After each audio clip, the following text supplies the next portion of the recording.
थोड़ा बहुत सीखा है। जैसे होता ये था, हम लोग अपने टाइम से भी बड़े बड़े तो इससे जैसे हम ये भी देख रहे हैं कि लगातार जो सस्टेनेबल डेवलपमेंट उसकी तरफ ये भी कहा गया है कि हम लगातार अगर इतने अधिक केमिकल का प्रयोग करेंगे तो उतना वाटर पोल्यूशन बढ़ जाएगा कि आगे आने वाली पीढ़ी को शायद हम एक्सपेरिमेंट नहीं करा पाए। जो आने वाली पीढ़ियाँ हैं, अगर हमारे भारत का एक दिया जाए तो वाटर पोल्यूशन इतना अधिक बढ़ रहा है, जो हम केमिकल डिस्पोज करते हैं नालियों में, वो अंततः पानी में जो नदी का पानी है, नाले का पानी वहाँ मिल जाता है और उससे जो है कहीं ना कहीं वो हमारे जीवन बाद में पानी रिसाइकल हो जाता है और हम तक केमिकल पहुँच जाता है।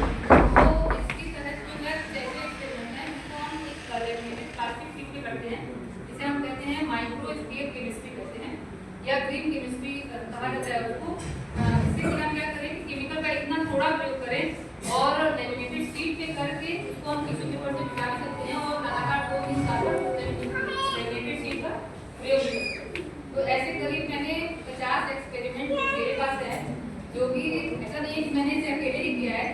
मेरी जो है मैंने देखा था, मैं 2-3 संस्थाओं से जुड़ी हुई हूँ, लेकिन में बहुत सारी चीज़ें नवाचार करने का मन होता है और रिसर्च से भी मेरा जुड़ाव था। तो अमेरिकन केमिकल सोसाइटी है, फिर RSC है, रॉयल सोसाइटी ऑफ केमिस्ट्री, और इस तरह के जितने इम्पोर्टेंट हैं वो IIT गांधीनगर की लैब है जहाँ पर स्कूली शिक्षा में लगातार काम होते हैं। बहुत से हमारे शिक्षक जो है ARPs हैं और बाकी शिक्षक भी वहाँ पर जा चुके होंगे, तो आप लोगों ने देखा भी होगा कि वो कितने मतलब वो हमारे शिक्षक नहीं है, वो दूसरे फील्ड से बिलोंग करते हैं, पर वो उसी शिक्षा में इतना काम करते हैं कि लगता है कि हम लोग बहुत कम कर रहे हैं। मतलब छोटे इसके बच्चे हैं जो IIT में बीटेक करने के बाद उन्होंने जब अपनी स्कूली पढ़ाई की थी तो कुछ ना कुछ उन्होंने ऐसा डिफेक्ट देखा था। उन्होंने अपने बीटेक करने के बाद उन्होंने अपनी अच्छी नौकरियां छोड़ करके और उस फील्ड को चूज किया कि हम एजुकेशन के क्षेत्र में ऐसा कार्य करें जिससे बच्चों की आंखों की चमक जो जैसे क्या कहते हैं वो एक तरीके से हम लोग को ये पता होना चाहिए या हमें भी पता है कि हम जो पढ़ाते हैं वो बहुत ही बोरिंग तरीके से पढ़ाते हैं, भले हम इसको माने या ना माने। कि अपनी गलती मैं स्वयं इसको स्वीकार करती हूँ कि हम लोग कहीं ना कहीं थियरेटिकली जब पढ़ाते हैं तो अगर हम भी बैठ जाए और हमें कोई बोरिंग कहानी सुना रहा हो तो हमें नींद आती है, तो हम लोग बच्चों को डांटते हैं। उससे पहले हमें हम मिलते भी अपने अंदर और हम शिक्षक साथी हैं, क्योंकि हमें जो है हमारा जो मेन खजाना है वो बच्चे।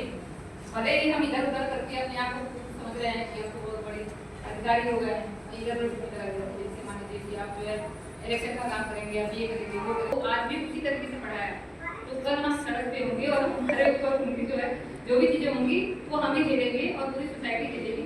इससे अच्छा है कि समय जो बदल रहा है यहीं पे नहीं पूरी दुनिया में बदल रहा है, सारी जगह हालत से बहुत ही खराब है। स्कूल से बच्चों का रुझान कम हो रहा है, लगातार जो है होम एजुकेशन का चलन चल रहा है। स्कूल तो कुछ है ही नहीं, इतना अच्छी तरह से मॉडिफाई करके पढ़ाना ही नहीं आता है, तो हम स्कूल जाए नहीं तो केवल परीक्षा देने विद्यालय जाए।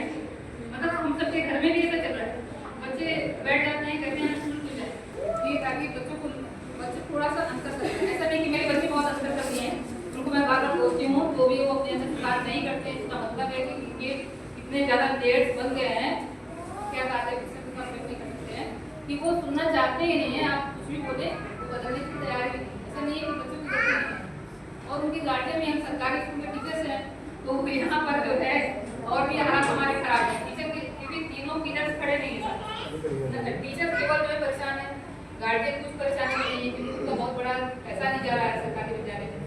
बच्चा भी जो है उसको बहुत सारी सुविधाएं मिल जाती है तो सोचता है कि टीचर की मजबूरी है कि मैं स्कूल बुलाए। तो कहीं ना कहीं जो है हम लोग मजबूर नहीं, टीचर बहुत ही मजबूर है। तो इस वजह से मेरे पास एक एक्सपेरिमेंट वाला आपको दिखाऊंगी जो माइक्रो स्केल यही है कि वो पोल्यूशन को मिनिमाइज करता है, समय जो हमारा लगता है वो कम करता है।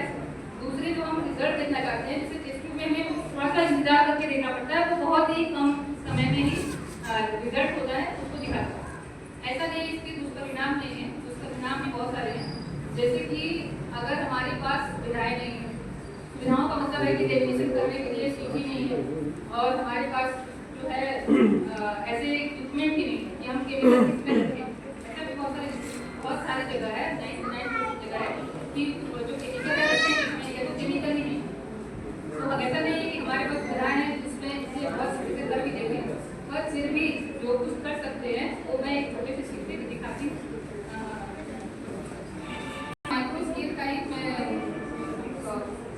माइक्रो स्केल केमिस्ट्री जो होती है या फिजिक्स भी है, फिजिक्स में इतना केमिकल रिएक्शन नहीं होता है, ये पेपर शीट है, इसको प्लेन पेपर शीट, जिसको हमने लेमिनेट करवा दिया है। इसमें एक रिएक्शन होता है एसिड बेस रिएक्शन, जो कि हम कक्षा 10वीं में कराते हैं, 7वीं क्लास में भी है। तो इसमें क्या होता है कि एसिड बेस रिएक्शन में तो सभी शिक्षक जानते ही हैं कि एसिड होता है, एक तरफ बेस होता है। एसिड बेस का रिएक्शन करवाएं, साथ में मिल जाता है तो न्यूट्रलाइजेशन होता है, पानी बाहर निकलता है। तो हम इसी तरह से बच्चों को छोड़ देते हैं, वो अपना पढ़े या नहीं पढ़े। पर ये होता कैसे, कैसे पता लगाएंगे इसमें क्या क्या चीजें घटित हो रही हैं, मतलब यहाँ पे दुर्घटनाएं या घटनाएं होती हैं वो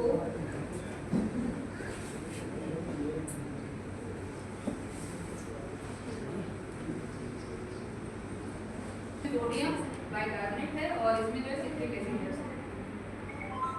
और इसका भी इस्तेमाल कर सकते हैं इस एक्सपेरिमेंट को करने में। और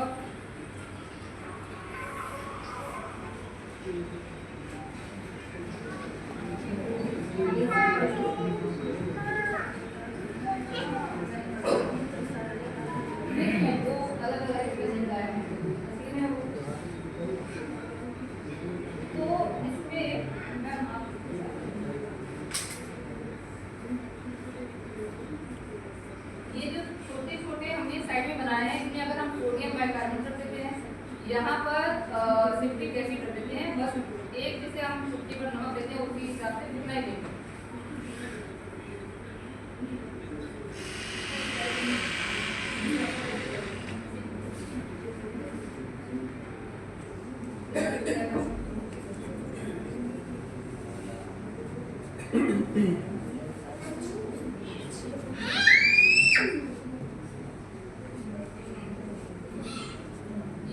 हम लोग घर पे यूज करते हैं और ये है कि हमने यहाँ पर यूनिवर्सल इंडिकेटर लिया, इसकी जगह हम हल्दी का भी उपयोग कर सकते हैं इसको दिखाने के लिए। तो 10 ड्रॉप वाटर का लेते हैं। एक छोटे से बच्चे ने बताया कि आप ये क्या कर रहे हैं, तो अभी तक वो बच्ची थी मैम की थी, तो वो उसको मैंने दिखाया था, काफ़ी उसमें छोटी बच्ची भी आकर्षित हुई कि ये जो है कलर चेंज हो रहा है। तो कलर चेंज तो है ही, साथ में इसमें क्या केमिकल रिएक्शन हो रहे हैं। ये हम एक ड्रॉप अगर में देखिए तेजी से रिएक्शन कर रहा है, इसमें काफी यूनिवर्सल इंडिकेटर में डालते हैं और इसको अगर हम मिक्स करते हैं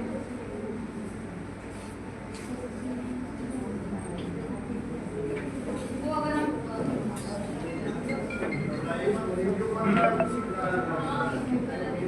एसिड का लाल हो गया और यहाँ हमारा यहाँ पर बेस है, वहाँ नीला कलर हो गया और एसिड की तरफ रेड कलर। अब थोड़ी देर में आप देखेंगे जो बीच का हिस्सा रहेगा, बाउंड्री रहेगी, वहाँ पर येलो कलर का फॉर्मेशन देखिए हो भी रहा है यहाँ पर। तो जो येलो बाउंड्री बन रही है वो बताता है कि बाउंड्री का रेड और थोड़े थोड़े इसमें येलो भी कार्बन डाइऑक्साइड निकलता भी है। तो इतने छोटी एरिया में हम उस केडी को रिप्रेजेंट कर सकते हैं और मतलब अगर बच्चे का इतनी छोटी एरिया में ही उसको हम जो बहुत अगर कमी रहता है बच्चा उसका भ्रम को दूर कर सकते हैं। और साथ में हम अपना भी नंबर कर रहे हैं नहीं तो फिर हाँ तो हम लोग पहले पारंपरिक नहीं कर सकते वो इतनी छोटी सी जगह पर और इतने छोटे केमिकल में हो गया। अब जब इसे साफ करके जो फेंकते हैं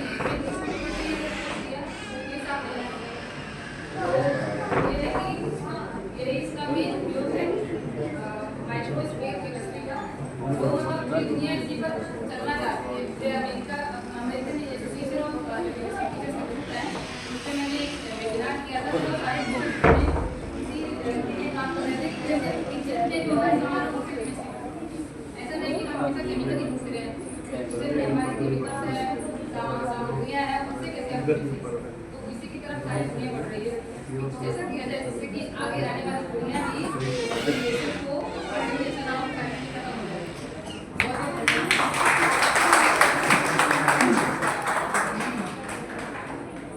बहुत बहुत धन्यवाद। तो आपने विज्ञान की विज्ञान है मैम, और आपने विज्ञान को कैसे पढ़ाया जाता है वो प्रदर्शित करके आपको दिखाया, और एक जो सिस्टमेटिक लैब के लिए जो रिसोर्सेज होना चाहिए उसकी एक वैकल्पिक व्यवस्था, हमारी यही तमाचार है जो हम अपने आसपास की सामग्री के माध्यम से कुछ ऐसा बच्चों के साथ सीखने सिखाने की प्रक्रिया में कुछ